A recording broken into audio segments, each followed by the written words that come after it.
Okay, and we are back. Part two continued. We're talking about sales and growth strategies.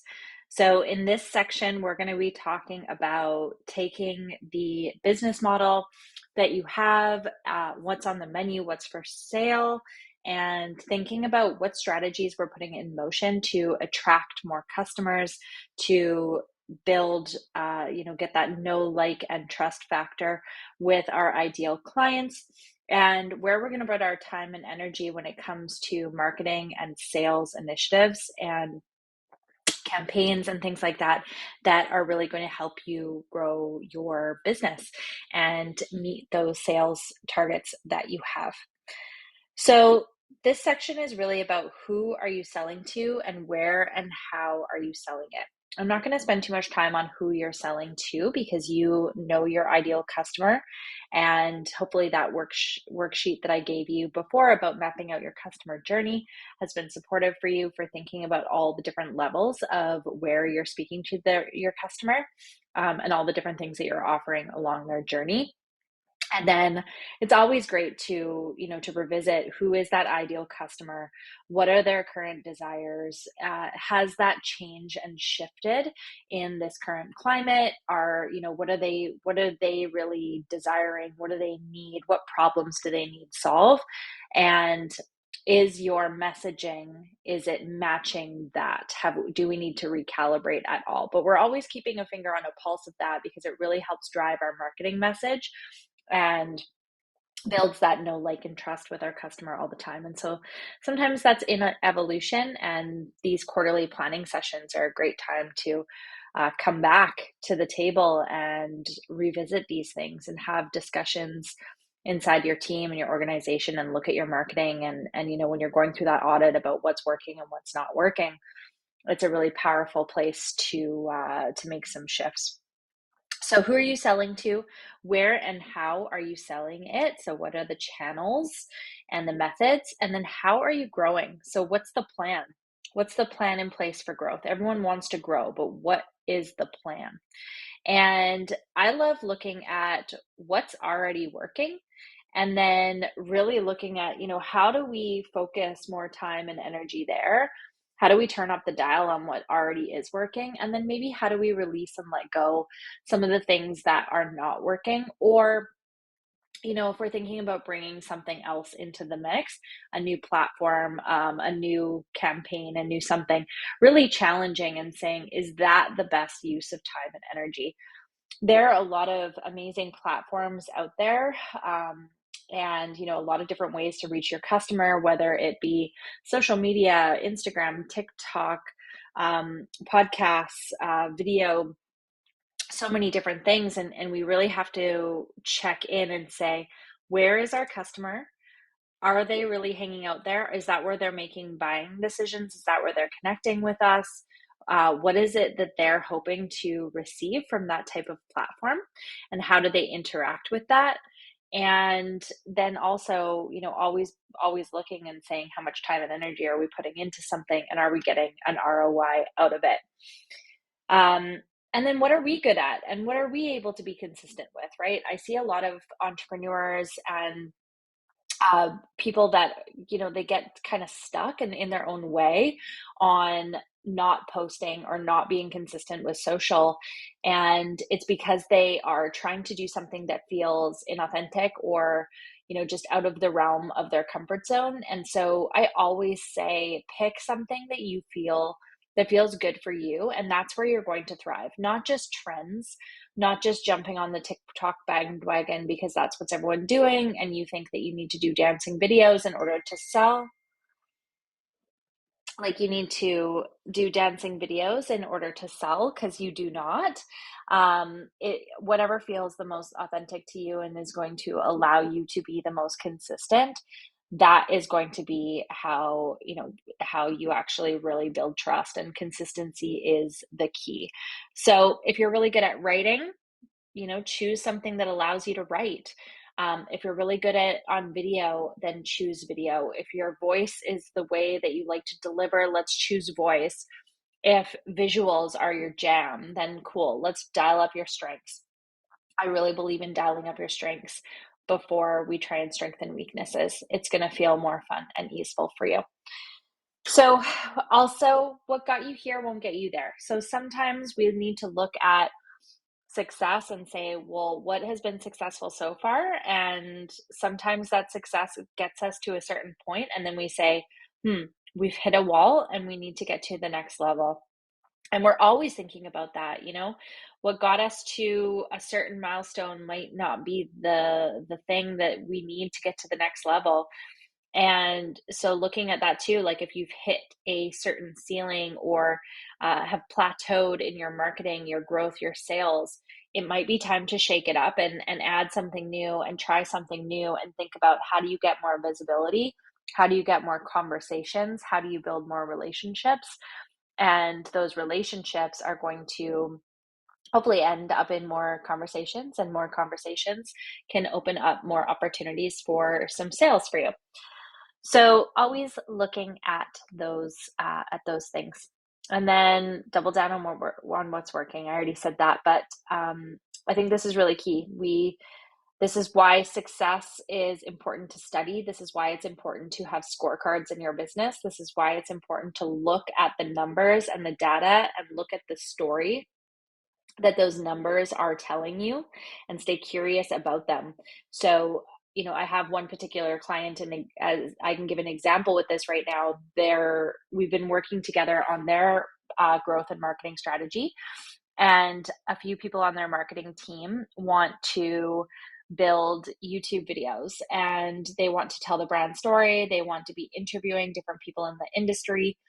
And they have been trying this for 10 or 11 years. There's different people that come in and out of the company that really want to make these videos come to life. And what it takes behind making these videos come to life is it takes about 3 to 4 people on the team to sit down, to write the interviews, to interview each other, to produce it, to edit it, and then to build content, captions, images, etc., that go along with it. And the average views that they're getting is like less than, I don't know, 200, 250, something like that. And when you think about the time and energy and hours and money that is taking for the result that they are getting, it is not adding up to something that takes them much less time, which is email marketing and their newsletter. And so at our last quarterly session with them, we decided we were going to continue with YouTube, but on with some boundaries, that it needed to be easeful and simplified. So what that looks like is it's got to be less than 30 minutes. It has to be something that is shot just as a short. So that means like a 90-second to 3-minute video that's a quick how-to. And that allows them to continue to play and to continue to show up in that channel, which they feel is important to them in the long term, but not to take all the time and resources out of the business to invest in something that is a long-term game. Now, what they're doing is putting some resource into building some email automation and templates and some segments in place, so that their email tool can do some of the work for them as far as reaching out to past clients, people that haven't purchased for a while, building a welcome sequence, and allowing the email tools to do some of the work for them. Now, in doing that, they have increased their conversions, they're increasing their sales, and that is something that is taking zero effort from their team once those systems are in place. So we got to look at the numbers, right? Where are we getting the most ROI? Where is the best investment of time and energy? And where are we going to spend the next 90 days really showing up and being consistent? So again, it's really about looking at the highest impact and the lowest amount of input and energy. And that's how we really map those priorities out and make some choices. So how are you going to sell, and what works? Choose the sales method. And you might have 2 or 3 of these, but let's pick them and let's really lean into them for the next 90 days. So what works for you? Are you a referral based business? Do you close really well on sales calls? Does email marketing really work for you? Is social media your jam and you're converting all day from it? How about events, getting in front of people, webinars, direct?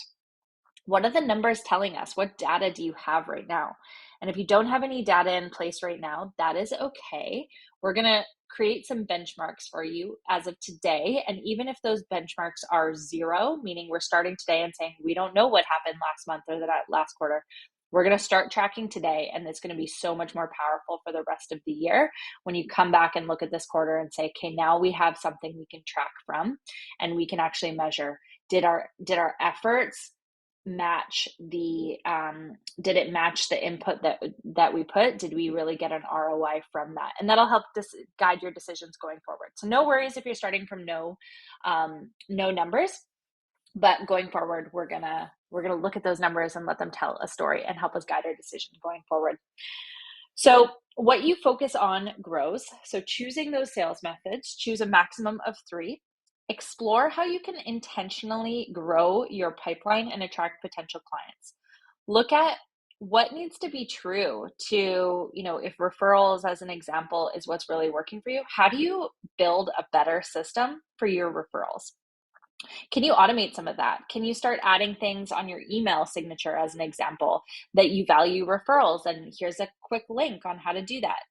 Could you explore, if sales calls are great, can you block out 2 hours a week for yourself to have sales calls and make it your goal to fill in that 2-hour block with some potential leads? If email marketing is the thing, okay, great. What's the plan? When are we going to schedule those, and what actions are we hoping that they will take? Let's map it out. Let's get really clear. Let's get really consistent, and let's build the plan. So how are we growing? What is the sales focus? Think about how we can get more visible and how we can focus on conversions. And in order to have conversions, we need to be having conversations. And conversations is really important. And then the ways that we create conversations is by creating content. It's by showing up. It's by, going to the events. It's by creating conversations either organically on social platforms, on LinkedIn, through referrals, through all those methods that I just shared. And it's about focusing first on, let's have a conversation with someone. Let's see if we're a fit. And then let's focus on getting a sale. So what is your customer journey? What is the client journey? What is the whole experience from the moment that I discover you to the moment that I make my first purchase? Maybe it's an intro offer, or maybe we're jumping on a call. Maybe we're deciding if we want to work together. And then once we work together, then what? What's the next thing? Getting really clear on that and having that intention within yourself will also make that client journey and that client experience really, really powerful. And we're thinking about, what are all the needs, desires, problems that we're solving through that whole client journey, and then providing solutions. We're in the business as entrepreneurs, we're in the business of just solving challenges, solving problems, solving challenges for ourselves in our business, for our customers. What's the next problem we're solving? What's the next problem we're solving? And so we got to stay curious. We got to be listening, and we got to have the conversations in order to figure that out. Remember that your sales and service and getting visible is making an impact in someone else's life. So if you feel like you're hiding behind your content or you're hiding behind showing up, I want you to sit down. A really great exercise that I love to do if I ever catch myself doing that is sit down and write myself a list of all of the outcomes of our work together and all the ways their life gets better, and the things that get improved, and the things that get decreased. So, how does that impact them, right? So what increases? For me, it's like their energy increases, they get their time back. What decreases is their stress. And that to me is like, oh, well, why would I hold back not not wanting to help someone with that, right? We have to remember, and sometimes it's a really simple mindset shift for ourselves. So get more visible, focus on conversions, and through that we have to think about how are we starting the conversation. 3 to 4 methods. This is another way to create your content. So what's the method we're going to create content with, and where are we going to go and be consistent? We don't need fancy marketing. We need relationships. We need connections. We need interactions. Again, high impact, least effort. We don't, it doesn't need to be really lengthy. My example about the YouTube long form videos, how do we do it simply? How do we show up and play and deliver a message that is going to land with our customer without burning ourselves out? Blog posts, keep them short. Podcasts, be intentional. What's the story? Where are we taking them? What's the emails? What's the email strategy? And the webinar, what about a webinar? What about YouTube? What about live videos? What about getting on other people's content? How about LinkedIn, sales calls, all these things? Choose 3 to 4. I see so many people burning themselves out with trying to be all things to all people, being on all the platforms at all times. So just be mindful, what feels good for you, what feels organic to you, where's your customer, and keep it simple. Nourishment. This is another really big part about sales, and it's nourishing your existing community, nourishing your existing relationships. The most important customer and the most important client is the one that you already have. Retention is powerful. And if you continue to nurture a relationship with someone that you already have, you are saving so much time in trying to find new leads and bring people in. And I think there's a lot of energy that is being expended in the romancing of people and like taking people out on their first date. And you're spending so much money on that first date. And then they're into you, and then you get them through the door, and then you kind of forget to spend and invest any more time. It's like the fun's over, the first date's over. But like any great relationship, you need to invest. Trust comes through consistency, and we need to continue to foster that relationship. Your existing client and customer holds a lot of wisdom in how you can best support them and continue to support them. And I really believe that, when we're constantly in conversation with them, we're learning so much about what's next and what's that next yes that we could provide for them. What's the next challenge and problem that we can solve for them. No one better to do it than you. You've already established that relationship, right? So I think it's really powerful. We get to, you can keep it simple. And again, what feels good to connect with them.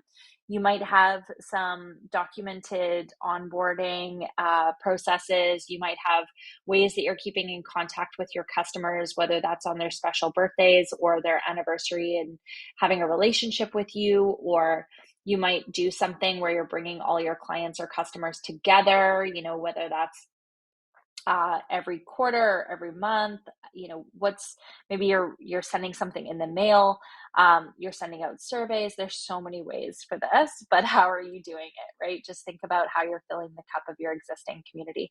When's the last time you reached out to them and just said thank you? When's the last time you connected with them and asked them what they needed? It's always a powerful reminder and so simple. And think about what's the next yes you want to give as an opportunity for your existing clients. So that's it for this section. So I'll invite you to get into the workbook and really think about, what are your sales methods going to be? What's your sales strategy going to be? What's working right now? Where do you want to double down? Where do you want to invest your time and energy? And where do you not want to invest your time and energy? Where are you going to put a couple things on pause so that you can focus and do one thing really, really well? And then and to create new business. And then also, how are you going to nourish and pour some love on your existing community, your existing relationships? And so that's it for this session, and I will see you in the next one.